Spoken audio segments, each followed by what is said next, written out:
Professor Sussuarana, de Biologia. Vamos agora estar preparando mais uma aula sobre fisiologia humana e tratando hoje sobre o sistema nervoso, o funcionamento do sistema nervoso. Vamos dividir essa aula em dois módulos e agora nós estaremos apresentando o primeiro.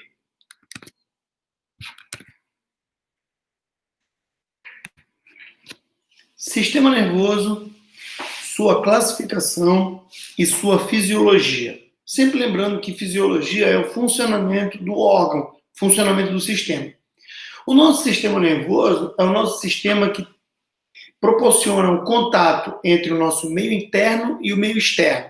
Então, como é que eu percebo que está calor, está frio, está úmido, está seco, está áspero, está liso?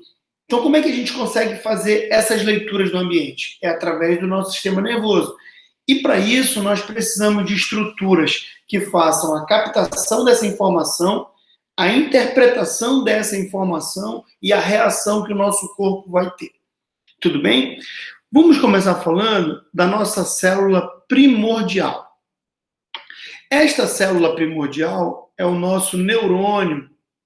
O nosso neurônio é a célula primordial do nosso sistema nervoso. A célula em si, ela é chamada de corpo celular. Esse corpo celular é toda essa estrutura estrelada que o neurônio apresenta. Então, nós vamos perceber que nós temos o citoplasma, essa parte que eu estou demonstrando com o cursor, nós temos o núcleo e nós temos a membrana plasmática. Então, a célula em si é esse corpo celular. Esse corpo celular vai apresentar ramificações que nós vamos chamar de dendritos. Os dendritos são justamente as ramificações que vão proporcionar a comunicação entre essa célula tão especial, tão específica. Os dendritos, eles sempre receberão informações. Então, lá na nossa prova, apareceu a questão dizendo que o neurônio recebeu a informação. Se ele recebeu a informação, ele está recebendo nos dendritos. Essa informação, ao ser captada pelo neurônio, ela vai ser convertida em uma energia elétrica. Essa energia elétrica nós chamaremos de impulso nervoso. Esse impulso nervoso, ele só pode acontecer graças a um fenômeno chamado de bomba de sódio e potássio. Vou colocar aqui para gente. Bomba de sódio e potássio. Pessoal, o que a bomba de sódio e potássio faz? Ela polariza e despolariza o neurônio. Se o neurônio está em repouso, está polarizado, ele vai estar positivo por fora e negativo por dentro. Quando o neurônio sofre um estímulo, ocorre uma inversão. As cargas trocam de lugar. Então, esse neurônio vai ficar negativo por fora e positivo por dentro. Quem é o responsável por essa mudança de polaridade? A bomba de sódio e potássio. Quando o estímulo nervoso passa, o neurônio volta ao seu estado original. Ele volta a ficar positivo por fora e negativo por dentro. Então, esse estado de polarizado e despolarizado é responsabilidade da bomba de sódio e potássio. Quando é que está polarizado? Positivo e negativo por dentro. Quando é que está despolarizado, ou seja, o neurônio está produzindo informação, negativo por fora e positivo por dentro. Esse impulso nervoso que foi gerado aqui no dendrito, olha só, ele vai percorrer todo o corpo celular e vai chegar neste filamento que nós chamamos de axônio. Aqui, o impulso nervoso não vai percorrer todo o axônio, ele dará saltos. Então, ele vai dar um salto e vai chegar nesta região, outro salto nesta região, outro salto nesta região, outro salto chega no final do neurônio. Pessoal, essa capacidade saltitante que tem o impulso nervoso, que tem a informação, ela acelera a informação em 10 vezes. Esse aspecto saltitante, ele só é possível graças a essa estrutura isolante que o neurônio apresenta. Essa estrutura isolante que o neurônio apresenta, ela recebe o nome de bainha de mielina. Então, para que serve a bainha de mielina? Serve para isolar. Então, é um isolante elétrico. Só que presta bem atenção, galera. Esse isolante elétrico, ele tem falhas. Essas falhinhas são chamadas de nó. Então, esses nós servem para estimular o salto dos impulsos nervosos. Então, o impulso nervoso ele não percorre o axônio como um todo. Ele vai dando saltos em falhas da bainha de mielina. Esses nós, eles recebem o nome do seu descritor, que é nó de Ranvier. Para que eles servem? Para acelerar em 10 vezes o transporte de informações. E no sistema nervoso, nós chamaremos essas informações de impulso nervoso. Quando essa informação elétrica ela chega no final do neurônio, ela chega numa região chamada de ramificações do axônio, ou pode ser chamada de telodendro. Então, quando chega aqui no telodendro, chega aqui no final do axônio, essas informações elas serão liberadas na forma de neurotransmissores. Então, muitas proteínas serão liberadas nessa região final do neurônio. Pessoal, o neurônio não tem contato físico com o outro. O que vai passar a informação de um neurônio para o outro é justamente a liberação dessas proteínas, a liberação desses neurotransmissores. Então, o neurônio que foi estimulado, que recebeu o impulso externo, ele vai internamente produzir informações proteicas chamadas de neurotransmissores. E esses neurotransmissores serão passados ao neurônio seguinte. Olha o que vai acontecer, galera. Aqui você está percebendo um neurônio. Esse neurônio está recebendo informações. Então, se eu estou recebendo informações, essa estrutura que está recebendo informações são os dendritos. Não esquece disso. Essa região estrelada aqui é o corpo celular. Quando o dendrito recebe a informação e ela é convertida em energia elétrica, essa informação vem do dendrito, chega no corpo celular e do corpo celular chega aqui no axônio. Só que lembra que no axônio, essa informação, esse impulso nervoso, ele não vai percorrer integralmente o axônio. Essa informação, ela é saltitante. Então, a informação no axônio vai sendo transmitida através de saltos. Pessoal, o que essa imagem representa? Representa que este neurônio que eu estou chamando de número 1 se comunica com esse neurônio número 2, que se comunica com esse neurônio número 3, que se comunica com esse neurônio número 4, que se comunica com esse neurônio número 5. Então, essa rede de comunicação nada mais é do que a passagem química de um neurônio para o outro. E essa passagem química de um neurônio para o outro está passando informações. É isso que a gente chama de sinapse. Então, a sinapse ela não é uma estrutura. A sinapse é um processo fisiológico, é um processo bioquímico que o neurônio realiza que proporciona a transmissão de informações. Essas informações elas podem estar chegando até o nosso centro nervoso ou estar saindo do nosso centro nervoso. Beleza? Pessoal, essa imagem é uma imagem muito importante para a gente discutir.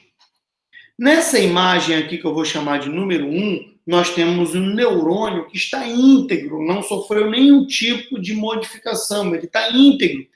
E nessa imagem número 2, nós temos um neurônio que tem partes desgastadas. Essa parte desgastada aqui, pessoal, é justamente a bainha de mielina, que por um problema genético ou um problema nutricional não está conseguindo se recompor. Essa bainha de mielina que está se desgastando, ela é formada de lipídios. É formada de gordura. Essa gordura tem que ser reposta. Então, lá na prova, ele pode cobrar qual é a organela citoplasmática que faz com que a bainha de mielina seja recomposta. É o retículo endoplasmático liso. Normalmente, quando se demonstra essa degradação da bainha de mielina, nós teremos problemas na condução de impulsos nervosos. Pessoal, existe um problema genético chamado de adrenoleucodistrofia, que é retratada em um filme chamado O Óleo de Lourenço. Então, a criança, o Lourenço, ele vai perdendo a capacidade motora porque os seus neurônios motores vão desmielinizando, vão perdendo a bainha de mielina e vão perdendo essa capacidade de comunicação com os outros neurônios. Então, é um problema muito sério em que a gente evidencia a perda da bainha de mielina. Quando nós falamos do mal de Parkinson, não é perda de neurônios, é simplesmente a perda da capacidade de comunicação. Eu não consigo mais passar neurotransmissores, eu não consigo passar informação de maneira contínua. A informação no mal de Parkinson, ela vai sendo fracionada. Então, a informação que eu dou para o meu braço ficar parado é uma informação contínua. Se fosse uma informação fracionada, as informações elas chegariam aos poucos e eu mexeria meu braço e pararia, mexeria e pararia. Então, por que as pessoas com mal de Parkinson, elas apresentam aquela tremedeira? Porque a informação não chega contínua, ela vai chegando fracionada.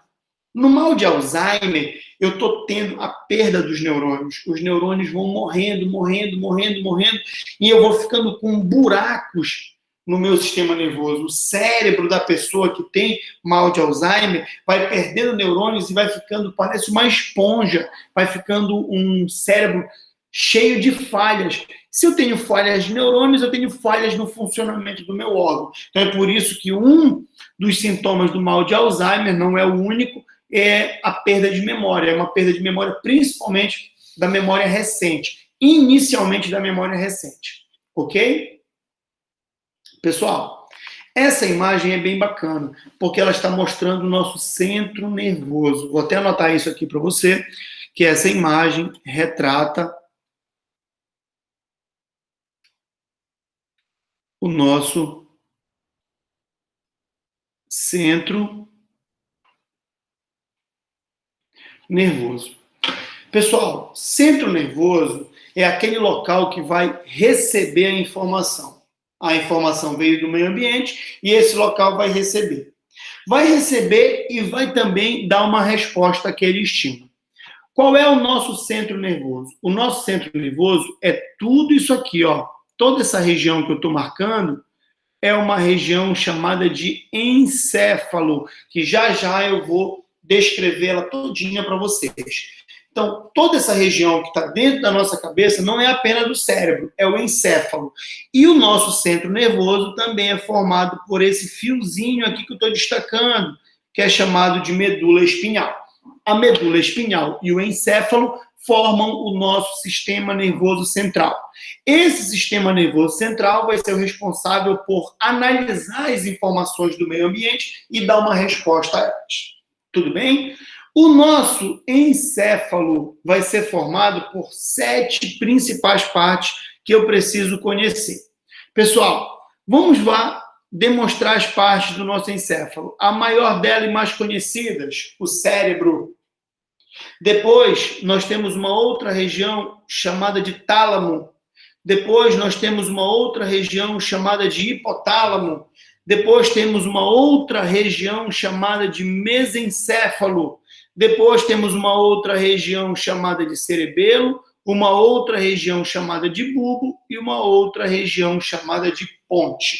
Então, quantas regiões formam o nosso encéfalo?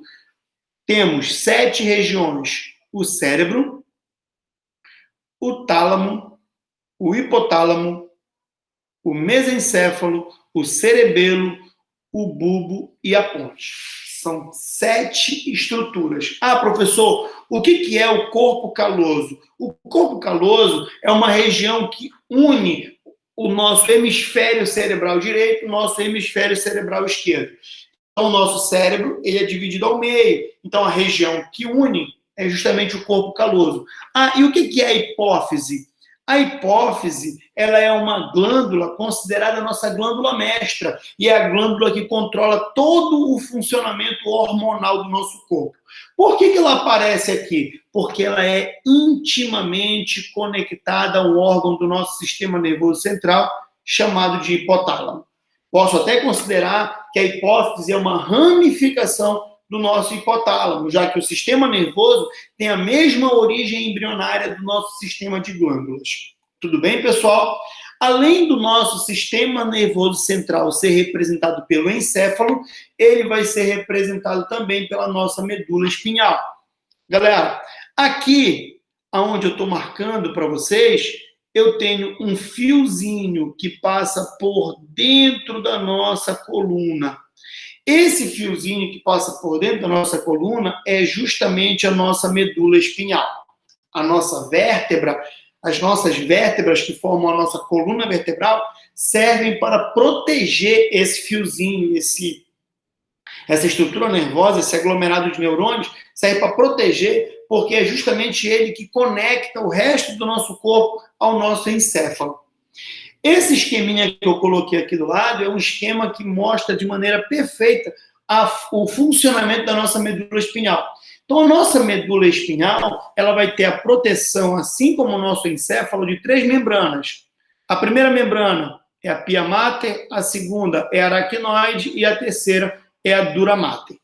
Galera, essas membranas, elas são responsáveis pelo revestimento tanto do nosso encéfalo quanto da nossa medula espinhal.